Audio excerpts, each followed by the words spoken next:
Diskasado na ang opening ceremony para sa UAAP Season 88 sa September 19. Nakalatag na rin ang plano ng University of Santo Tomas bilang torchbearer. Ang detalye sa agenda report ni Sheila Salaysay.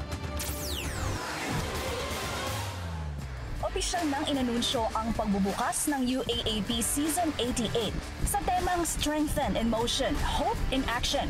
Tiniyak ng host UST na hindi lang simpleng opening ceremony ang asahan sa September 19, kundi isang malaki, makulay at engranding selebrasyon na hango sa tanyag na Tomasian traditions tulad ng Paskuhan at Welcome Walk. Magsisimula ang programa sa isang misa. Kasunod ang parada ng mga atleta, Oath of Sportsmanship at ang makasaysayang pagsisindi ng cauldron. Tampok din ng drone display, projection mapping at ang kilalang UST fireworks show na siguradong magpapamangha sa lahat. Sa hapon naman, magsisimula ang Hope Concert sa UST Grandstand at Open Field kung saan inaasahan ng 20 hanggang 30,000 manonood. Kung sakaling hadlangan ng panahon, nakalaan ng September 22 biglang backup date.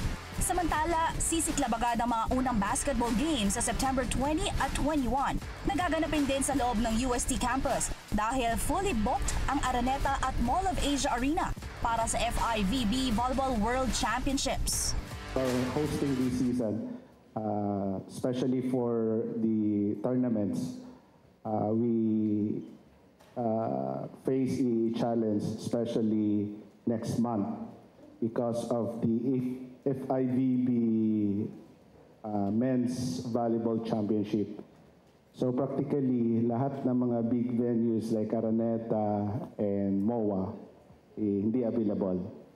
So, and that's the reason why, well, the practical reason is we want to have the opening at saka yung start ng basketball season here in the campus.